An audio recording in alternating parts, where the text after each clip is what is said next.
In this video, I'm going to go through how to navigate your way around a typical pool plant room, because especially if you're new to pool plant operations, it can be quite it can be quite a difficult thing.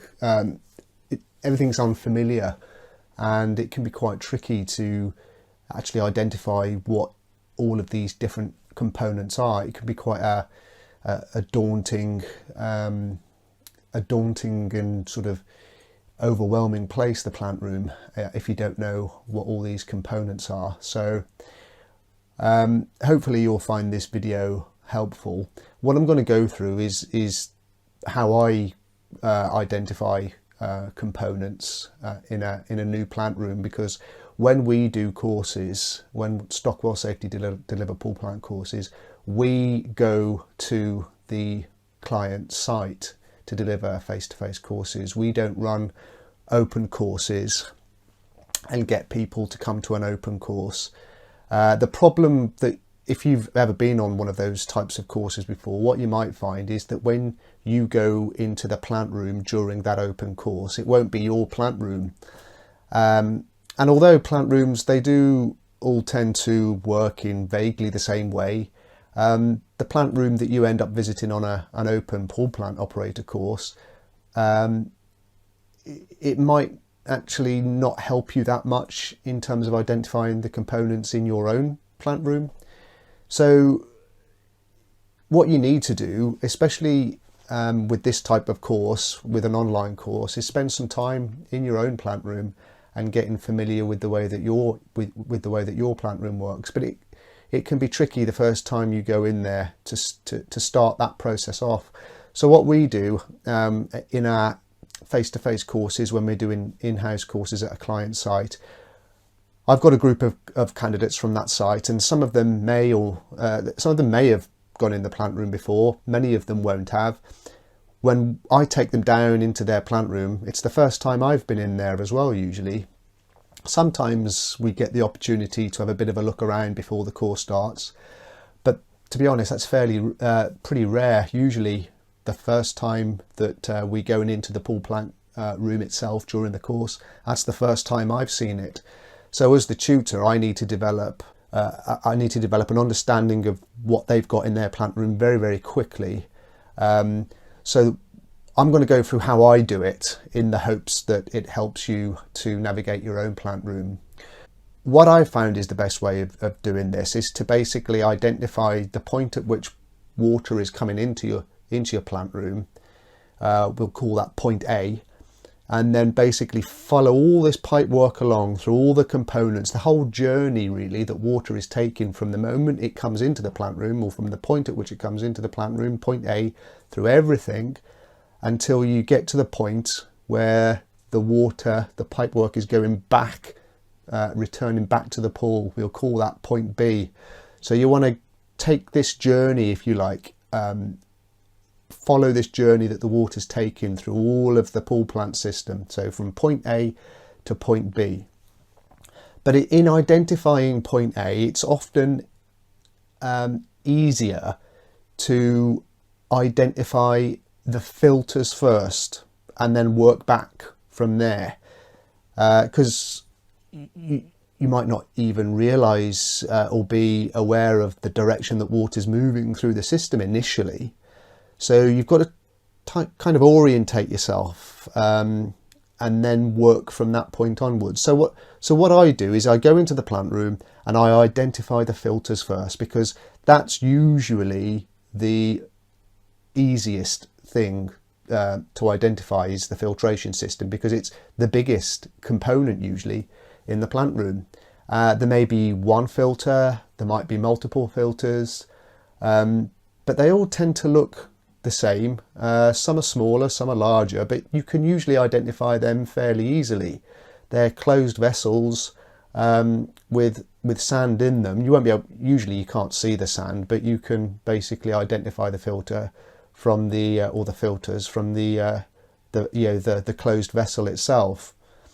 So once you're happy that you've identified, and by the way, if you've got multiple systems, multiple circulation systems in your plant room, take them one at a time. Don't try and navigate everything at the same time. That would just be very, very difficult. So if you've got a spa system and a swimming pool system in the plant room, work your way around the spa system first, or the swimming pool system first, and then do the same with the other. So starting at the filters, then there'll be pipe work going into the filtration system, or into the filter if there's one, or if there's going to be pipe work going into each of the filters if there's multiple filters. So identify the inlet pipe work. So on a conventional swimming pool filter, it'll be the topmost pipe leading into the filter.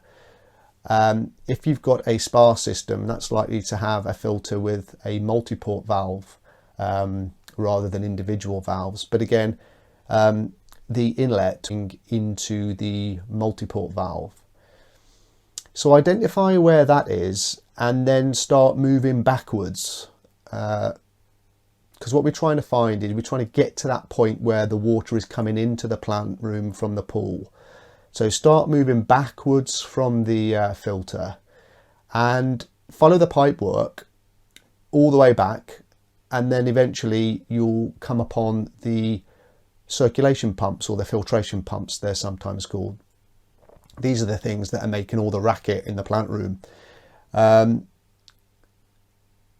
because the water is always being pumped, it's being pushed through the filtration system. It's never being pulled through the filtration system. In pool plant rooms, water is always being pushed through. So if you trace that inlet pipe work back, you'll get to the circulation pumps. Keep on going backwards, follow the pipe work, and further upstream, so to speak, you'll come to where the water is, the pipe work is bringing the water in from the swimming pool or the spa. And what you usually find, not always, but usually you'll find two main pipes coming in, and it might be coming out of the ground or through a wall, and there'll be valves usually as well. What these two pipes are is, one of them will be the pipe that's basically drawing water from the base of the pool, from the pool sumps. The other one will be the pipe that's bringing water in from the surface water draw-off system. So if you've got a skimmer basket pool, for example, those skimmer baskets will have pipe work that will usually join up to form one common pipe, and that's the pipe that you're seeing coming into the plant room directly from the skimmer system, the skimmer basket system. If you've got a deck level pool, then the pipe work will be from the balance tank, because the surface water draw-off system in a deck level pool is basically the overflow.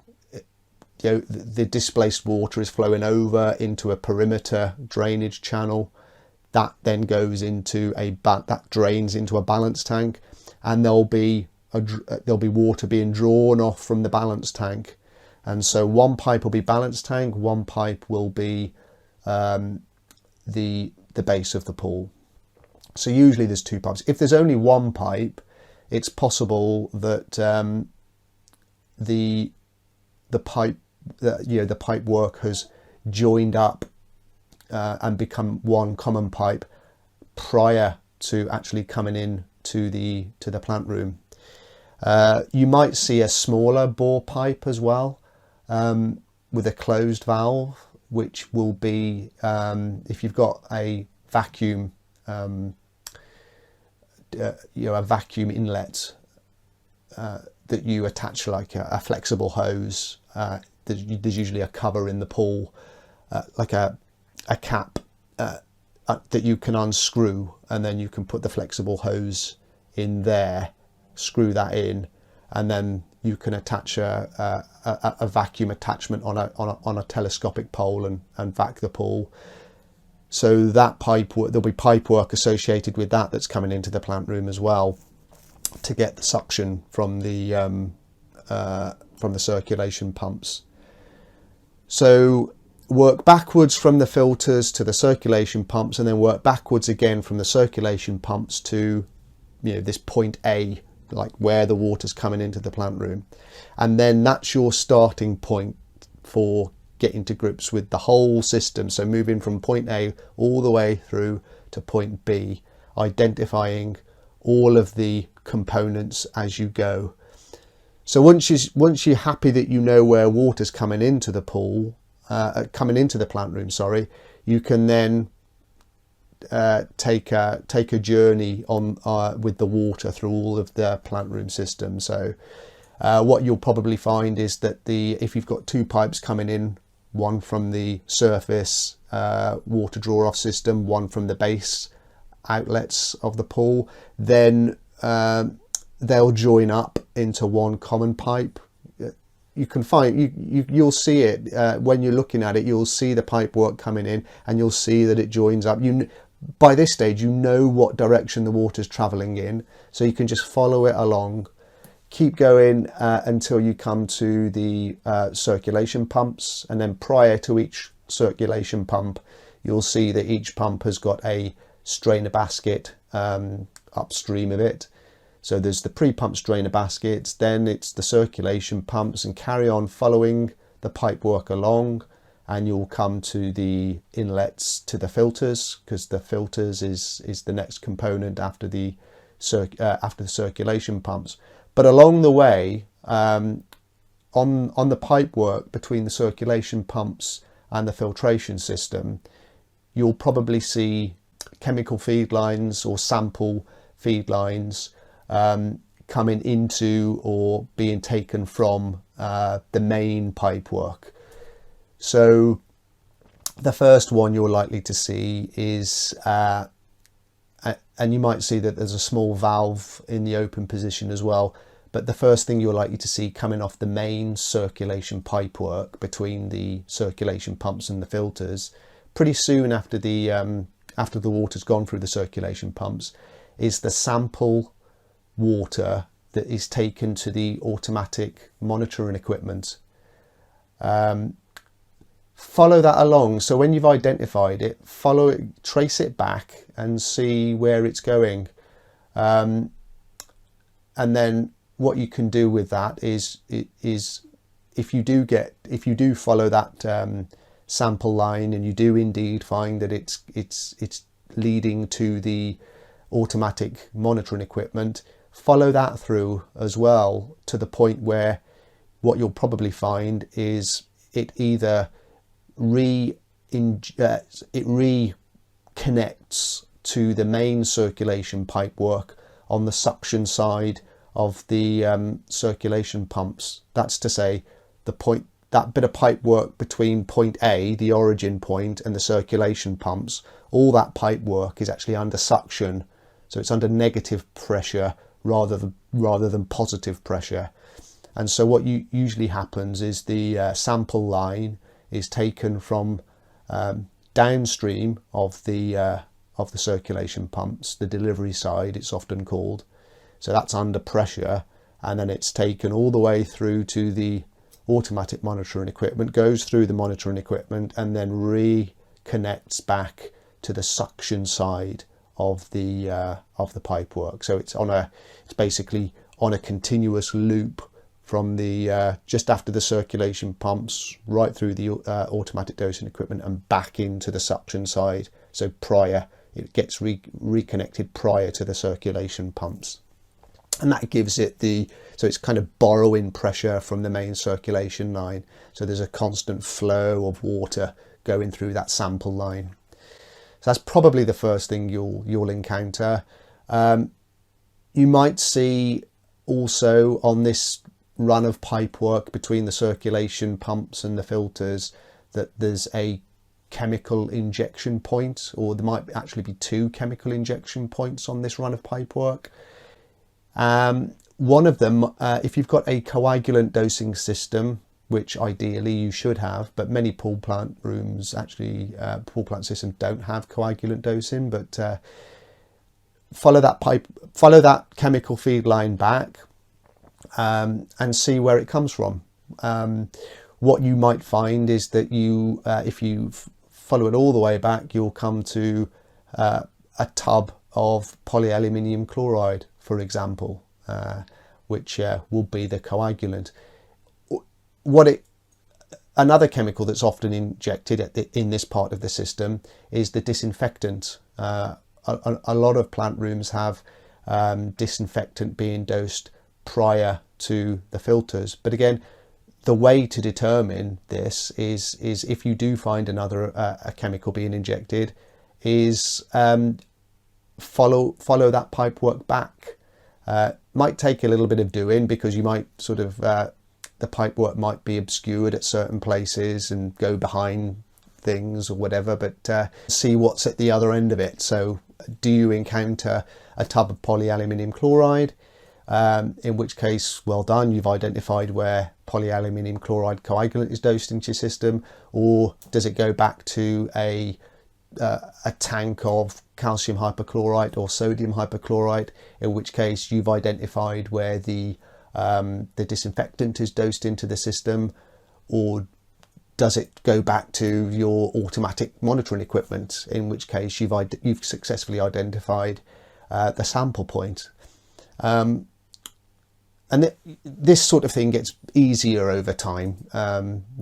You know, it might sound like a lot of hard work, and maybe initially it will be, but you'll soon get used to very quickly being able to identify and work your way around a pool plant system. Going back to the filtration system, because that's the point that we've got up to, is you've identified where the inlets to the filtration system is.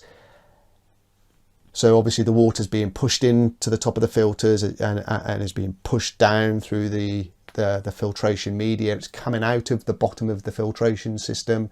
And obviously if you've got 3 filters or 2 filters, however many filters you've got, you're going to have outlet pipe work coming from each of those filters. If it's a system with a multi-port valve, you can do the same sort of thing, identify the outlets, identify where water's coming out of the filtration from the bottom of the filtration vessels. The pipe work might actually be coming out of the front though, because the collection system is at the bottom, internal to the filtration system, but then it feeds the outgoing pipe work out of the front of the filter itself, either back to the multi-port valve, or if there's no multi-port valve, it'll be possibly easier to spot where the water's coming out, the outlets from the filtration system, and then continue following that pipe work on. With the valve handles, if you've got butterfly valves, or even with gate valves potentially, or ball valves, then the valve is closed, it's in the closed position. If the valve handle is running parallel to the pipe work, then it's in the fully open position. So on that principle, you're able to figure out where water's going and where water's not going. So you can basically continue to follow the path that the water is taking through the system. So the next thing you'll come across, if you carry on following the pipe work onwards, after the filtration system, ultraviolet dosing system. Not every pool has got an ultraviolet dosing system, so you might not have this, but if you have got ultraviolet, it will be downstream of the filtration system, and what you might encounter is a branch coming off the main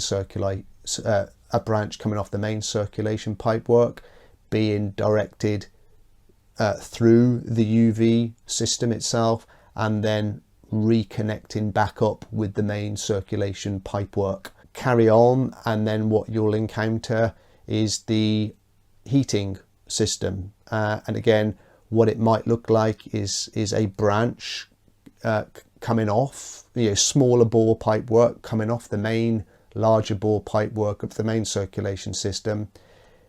Follow it along, and you may actually be able to go all the way to the heat exchanger itself. In many plant rooms, the heat exchanger is visible. In some plant rooms, especially ones that use Heatstar, there's a company called Heatstar that manufacture a lot of air and water heating systems. With those, you can't really see the heat exchanger because it's hidden behind panelling, but you'll be able to trace the pipework. I don't start taking panelling off, but you'll be able to see where the pipework goes into the Heatstar unit, and you'll be able to see where the pipework comes out of the Heatstar unit. So basically, it's unheated water going in and it's heated water going out. If it's plastic, put your hands on the pipes and you'll be able to feel that one's warmer than the other. Don't do it if it's metal, because it could be hot. If you haven't got a Heatstar unit and your heat exchanger is visible, you'll probably be able to see two lagged pipes connected to it as well. Those lagged pipes, or they should be lagged, are the flow and return pipes from the heating system. So from your hot water heating system, there'll be very hot water feeding into that heat exchanger and then being flowed through it and then coming out and going back to the heating system on a return. And then there'll also be pool water flowed through the heat exchanger, picking up the heat from the hot water heating system, and then carry on. And then somewhere around this point, you'll probably come across another chemical being injected into the system. This is likely to be the pH correctant. In the majority of plant rooms in the UK, the disinfectants are highly alkaline, so there's always a necessity to add in some sort of acidic substance to bring the pH back down. This is usually the final thing to be injected into the system because it's acidic. You wouldn't want to ideally inject it prior to the heat exchanger, etc., because that would do a fair bit of damage. But sometimes it might be. Sometimes you can have acid being dosed in pre-filter, not often, but again, the only way to know for sure in your plant room is to trace that chemical feed line and see where it comes from. What's at the end of it. It's either going to be sulfuric acid. You'll find the sulfuric acid tub or the hydrochloric acid day tank or tub, or whatever you've got, or you're going to find the dry acid tank where you put your sodium bisulfate. But go trace the chemical feed line back, find out what it is, and then you'll know then that that's where your pH correctant is dosed into the system. If you've got a UV system, your chlorine or whatever you're using as a disinfectant will usually, it should be dosed downstream of the UV system as well. So like I said earlier, with the usually a lot of plant rooms have chlorine dosed into the system prior to filtration. That's not always the case, and it certainly shouldn't be the case if there is UV disinfection on the system as well, because UV basically strips out the chlorine. So you wouldn't want to be dosing chlorine upstream of the UV system, because the UV system will just be taking that chlorine out before it gets back, before it gets to the pool. So find out what the case is with your pool. It's important to know where your chemicals are injected. Carry on following the main circulation pipe work, and eventually if you carry on following the pipe work along, it'll disappear into a wall, or it'll disappear through the floor, or it may disappear upwards. But there'll be a point where you can't go any further because there's a wall there, or it disappears under some just not accessible. But basically, what's happening is the pipe work. This is the return pipe work now back to the pool. The pipe work will branch off into smaller bore pipe work that basically distributes the water back to wherever your water's coming in via the inlets in your pool. And so this is point B. So you've taken it right from point A, where the water comes into the plant room. You've gone through all of the components, and you've taken it all the way to point B, where the water's going back to the swimming pool itself, or the spa pool itself, whatever you've got. And so that sounds like a lot, but sounds like it would take a long time, doesn't it? But actually it doesn't really take that much, not once you're used to it. Like for me, for example, I can quickly get to grips with what everything is in a plant room in literally less than a minute. I've got just briefly looking at the system itself. In less than a minute, I've got my bearings, and I can work my way through it. But I always start with the filters.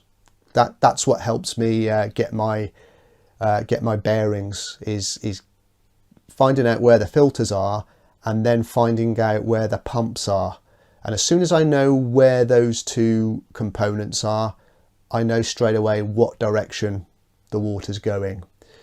And as soon as I know that, I can go straight back to point A, where the water's coming in, and I can quickly just follow the path that the water's taking throughout the entire system. And I know that I'm going to come across a familiar outlet.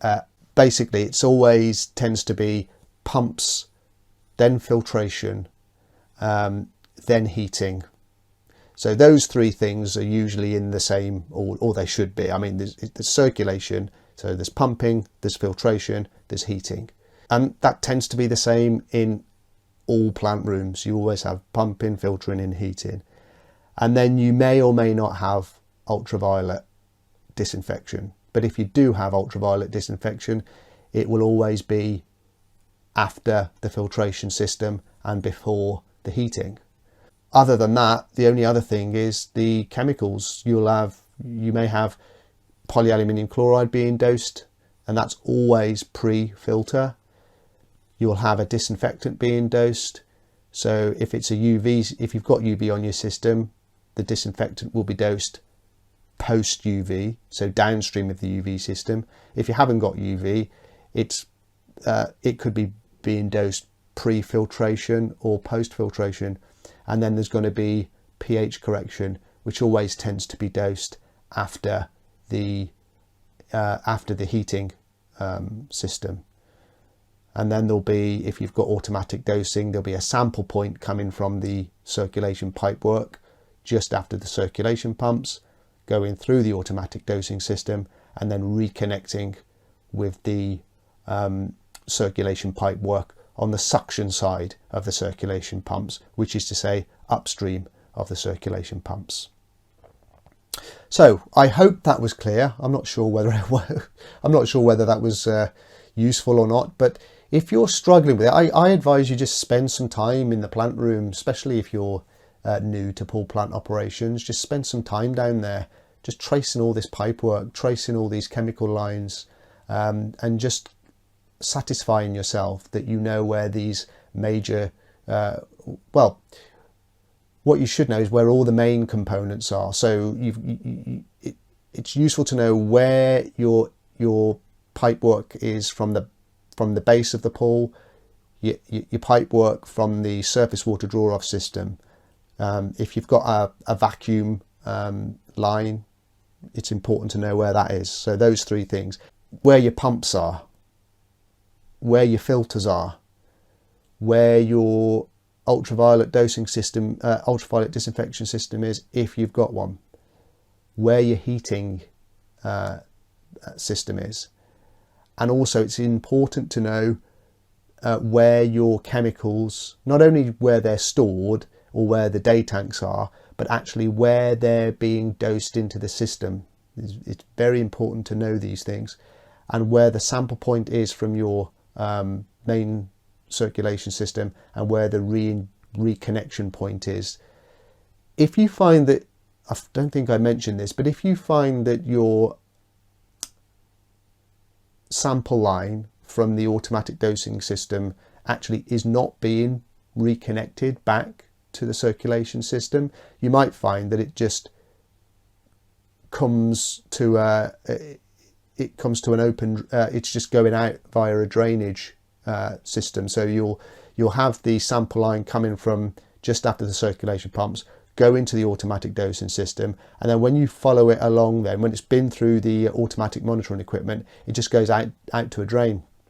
That's nothing particularly unusual about that. You do find that in a lot of plant rooms.